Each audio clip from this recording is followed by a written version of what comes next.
Hello दोस्तों, Ashrafi coaching classes के इस यूट्यूब प्लेटफॉर्म पर आपका हार्दिक स्वागत करता हूं। आज हम फिर से लेके आए हूं हिस्ट्री के वस्तुनिष्ठ क्वेश्चन जो कि आपके आगामी भर्ती परीक्षाओं के लिए वेरी इंपॉर्टेंट है, जिसमें आरपीएफ और आरआरबी और एनटीपीसी और यूपीएससी एसएससी और आरएस रीट सीटी तमाम जितने भी भर्ती परीक्षाएं हैं उनमें सभी में इनसे रिलेटेड क्वेश्चन पूछे जाते हैं दोस्तों, जो कि आपके लिए वेरी इंपॉर्टेंट है। तो आप इस क्लास को एंड तक देखना ना भूलें दोस्तों, क्योंकि आपके लिए वेरी इंपॉर्टेंट रहने वाली है और इस क्लास को एंड तक जरूर देखना है दोस्तों। और अगर आपको अच्छी लगे तो ज़्यादा से ज़्यादा शेयर, सब्सक्राइब और लाइक करना ना भूलें। और इसी के साथ हम चलते हैं सबसे पहले क्वेश्चन के साथ कि प्रसिद्ध जामा मस्जिद का निर्माण किस शासन द्वारा करवाया गया था। तो सही आपको इसका आंसर बताना है दोस्तों कि जहांगीर, शाहजहां, औरंगजेब या फिर दारा शिकोह द्वारा करवाया गया। तो आपको इसका सही आंसर बताना है दोस्तों, किसके द्वारा करवाया गया था। तो शाहजहां के द्वारा करवाया गया। ये इसका क्या करेक्ट आंसर है दोस्तों, किसके द्वारा करवाया गया, शाहजहां के द्वारा करवाया गया। अब आपसे पूछेगा कि भाई शाहजहां के द्वारा तो इसका निर्माण करवा दिया गया, लेकिन कब करवाया गया था, इसकी शुरुआत कब करी गई थी दोस्तों। तो 1644 के अंदर की गई थी। कब की गई थी, 1644 में की गई थी। और इसका निर्माण कहाँ पर करवाया गया दोस्तों, दिल्ली के अंदर किया गया। कहाँ पर है, दिल्ली में किया गया। ठीक है, इसका समाप्ति संपूर्ण कब हुआ काम, तो 1656 में। कब, 1656 में बन के ये क्या हो गई थी दोस्तों, तैयार हो गई थी। अब नेक्स्ट क्वेश्चन पर चलते हैं कि दिल्ली के किस सुल्तान ने टक्का और जित्तल सिक्कों को प्रचलित किया था। बलबन, अलाउद्दीन खिलजी, मोहम्मद बिन तुगलक या इल्तुतमिश ने। तो इसका आपको सही आंसर बताना है दोस्तों, किसने किया था, इल्तुतमिश ने किया था। किसने, इल्तुतमिश ने किया था दोस्तों। अगर बात करें दिल्ली के सुल्तान इल्तुतमिश ने टक्का और जित्तल सिक्कों को प्रचलित किया था। किस सिक्कों को, टक्का और जित्तल के सिक्कों को प्रचलित किया था। इल्तुतमिश कुतुबुद्दीन ऐबक का क्या था दोस्तों, उत्तराधिकारी था और दिल्ली सल्तनत का तीसरा शासक था जो मामलुक वंश से संबंधित था, जिसने लाहौर के स्थान पर दिल्ली को अपनी राजधानी बनाया। तो ये क्वेश्चन पूछ सकता है आपसे कि दिल्ली को सबसे पहली राजधानी किसने बनाया। तो किसने बनाया, इल्तुतमिश ने। यानी दिल्ली से पहली राजधानी कहां पर थी, लाहौर थी दोस्तों। कहां पर थी, लाहौर थी। नेक्स्ट क्वेश्चन, प्रसिद्ध रचनाकार तुत्तीनामा किसके शासनकाल में रची गई थी। बाबर, अकबर, हुमायूं या औरंगजेब। तो इसका सही आंसर कौन सा होगा दोस्तों आपके हिसाब से, तो इसका सही आंसर है दोस्तों अकबर। कौन सा है, अकबर।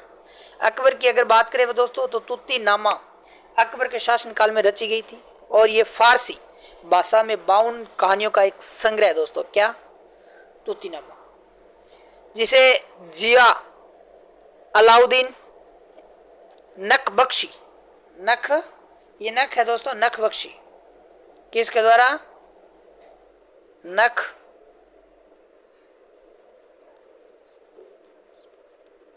नक्शबी, सॉरी नख सभी द्वारा लिखा गया था। ये किसके द्वारा लिखा गया है, नक्शबी द्वारा। फारसी मूल ग्रंथ 12वीं शताब्दी के एक संस्कृत संकलन की पुनरावृत्ति है दोस्तों। क्या है, पुनरावृत्ति है, जिसका शीर्षांक क्या है, शीर्षक यानी सुक सप्तित सुक सप्तति अर्थात तोते की 70 दास्तानी था। क्या है, तोते की 70 दास्तानी। नेक्स्ट क्वेश्चन पर चलते हैं दोस्तों कि तुगलकाबाद शहर की स्थापना किसने की थी। फिरोज शाह तुगलक ने की या गयासुद्दीन तुगलक ने की या मोहम्मद बिन तुगलक ने या मोहम्मद तुगलक ने की। तो तुगलकाबाद किसने बसाया दोस्तों, तो ये आपको याद रखना है, किसने किया था, गयासुद्दीन तुगलक ने की थी। किसने की थी दोस्तों, गयासुद्दीन तुगलक ने। गयासुद्दीन तुगलक की अगर बात करें दोस्तों तो गयासुद्दीन तुगलक ने तुगलकाबाद की स्थापना की थी। इनका शासनकाल वर्ष 1320 से 1325 ईस्वी तक था दोस्तों। तुगलकाबाद का किला दिल्ली के शहरों में से तीसरा शहर है। तुगलकाबाद का किला शहर है दोस्तों, जिसके अवशेष कुतुब मीनार के पूर्व में 8 किलोमीटर दूर स्थित है। तुगलकाबाद किले का निर्माण 1320 से 1325 के मध्य हुआ था। इसी किले में आदिल शाह का किला बना हुआ है दोस्तों। कौन सा किला बना हुआ है? आदिल शाह का किला। कहाँ पर बना हुआ है? दिल्ली के अंदर, तुगलकाबाद के किले में। नेक्स्ट क्वेश्चन की बात कर लेते हैं दोस्तों। श्री गुरु गोविंद सिंह जी ने किस वर्ष में खालसा पंथ की स्थापना की थी? 1697, 1699, 1501, 1505। तो इसका सही आंसर कौन सा होगा दोस्तों आपके हिसाब से? तो 1699 दोस्तों। कौन सा है? 1699। अगर बात करें दोस्तों खालसा पंथ की, तो 1699 में खालसा पंथ की स्थापना की गई थी। और वैसाखी का क्या था दोस्तों? दिन था। उस दिन इन्हें 5 प्यारों को अमृतपान करवाया था और खालसा पंथ की स्थापना की थी दोस्तों। फिर 5 प्यारों से अपने हाथ से खुद भी अमृतपान किया था दोस्तों। किसने? श्री गुरु गोविंद सिंह ने जी, गुरु गोविंद सिंह जी ने, सॉरी। नेक्स्ट क्वेश्चन, निम्नलिखित में से किस वंश के शासकों को सुल्तान नहीं कहा जाता था? लोधी, खिलजी, मुगल, तुगलक। तो किसे नहीं कहा जाता था दोस्तों? बादशाह कहा जाता था। मुगलों को क्या कहा जाता? बादशाह। अब देखो, मुगल वंश के शासकों को सुल्तान नहीं कहा जाता था। सुल्तान की पदवी भारत के इतिहास में तुर्क शासकों द्वारा शुरू की गई थी दोस्तों, जिसमें सबसे पहला शासक था महमूद गजनबी। सुल्तान की पद धारण करने वाला भारत का प्रथम शासक था महमूद गजनबी। नेक्स्ट क्वेश्चन है दोस्तों, इनमें से किसने अपने साम्राज्य को संगठित एक एवं मजबूत बनाने के लिए सिंधु घाटी से लेकर बंगाल में स्थित सोनार घाटी तक शाही सड़क का निर्माण करवाया गया था, जिसका नाम ब्रिटिश काल के दौरान बदलकर जीटी रोड कर दिया गया था? औरंगजेब, शेरशाह सूरी, बहादुर शाह, जफर आलम शाह। तो इसका सही आंसर क्या है दोस्तों? शेरशाह सूरी। शेरशाह सूरी की अगर बात कर ले दोस्तों, तो शेरशाह सूरी ने सिंधु घाटी से बंगाल में स्थित सोनार घाटी तक सड़क का निर्माण करवाया था और 16वीं शताब्दी में करवाया था दोस्तों, जिसे अंग्रेजों द्वारा नाम बदलकर जीटी रोड कर दिया गया था। जीटी रोड को शेरशाह सूरी मार्ग के नाम से भी जाना जाता है और इसकी लंबाई लगभग 2500 किलोमीटर है। अंग्रेज गवर्नर जनरल ओकलैंड ने इसका नाम बदल दिया था दोस्तों और जीटी रोड रखा था, यानी ग्रांड ट्रंक रोड। ग्रेट नहीं है दोस्तों, ग्रांड ट्रंक रोड है, ट्रंक रोड। नेक्स्ट क्वेश्चन की बात करें दोस्तों, तो शेरशाह सूरी द्वारा शुरू किए गए चांदी के सिक्कों को किसके रूप में मुगलों ने जारी रखा था दोस्तों? टक्का, रुपया, टांका, मोहर। तो इसका सही आंसर कौन सा है दोस्तों? रुपया। भारत में क्या चलता है? रुपया चलता है दोस्तों।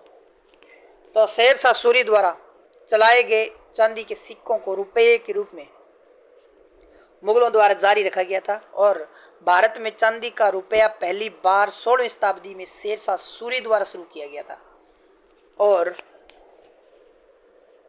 इस एक सिक्के का वजन कितना होता था दोस्तों? 178 क्रेन था। 178 क्या था दोस्तों? क्रेन था।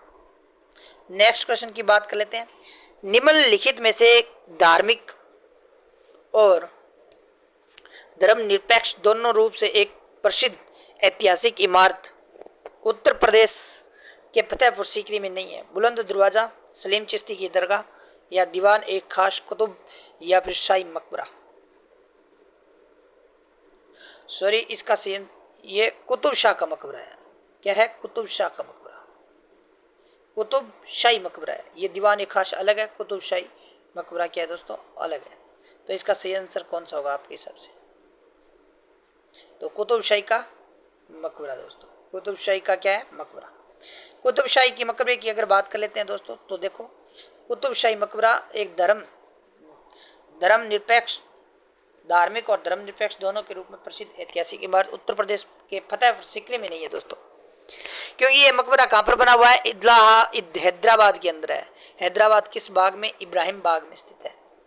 बुलंद दरवाजा और सलीम चिश्ती की दरगाह फतेहपुर सीकरी में है, जिसका निर्माण अकबर ने करवाया था दोस्तों, और दीवान एक खास का निर्माण अकबर ने ही आगरा के किले में करवाया था दोस्तों। कहाँ पर करवाया था? आगरा का किले में।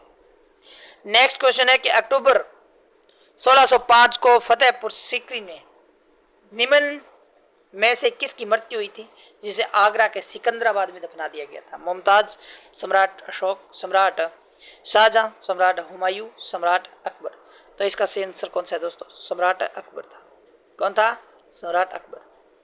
सम्राट अकबर की बात करें दोस्तों तो अकबर 27 अक्टूबर 1605 में क्या हो गई थी? इसकी मृत्यु हो गई थी। और अकबर का भारत पर वर्ष 1556 से वर्ष 1605 ईस्वी तक शासन किया था और अकबर 13 वर्ष की उम्र में ही सम्राट बन गया था। अकबर का प्रधानमंत्री बैरम खान था। अकबर ने एक धर्म चलाया था जिसका नाम है दीन ए इलाही। कौन सा धर्म दोस्तों? दीन ए इलाही। नेक्स्ट क्वेश्चन, सुल्तान महमूद बिन तुगलक ने अपनी राजधानी को दिल्ली से किस जगह स्थानांतरित करने का फैसला किया था? देवगिरी, आगरा, लाहौर, हैदराबाद। तो इसका सही आंसर कौन सा है दोस्तों? देवगिरी। क्या है? देवगिरी। देवगिरी की अगर बात करें दोस्तों तो मोहम्मद बिन तुगलक ने अपनी राजधानी को वर्ष 1326 से 1357 में दिल्ली से देवगिरी में स्थानांतरण कर दिया था दोस्तों। तो आज के लिए बस इतना ही। अगर ये क्लास आपको अच्छी लगे तो ज़्यादा से ज़्यादा शेयर, सब्सक्राइब और लाइक करना ना भूले और इस क्लास को एंड तक जरूर देखना है दोस्तों और सभी भाइयों को इस क्लास को जरूर शेयर करना है दोस्तों।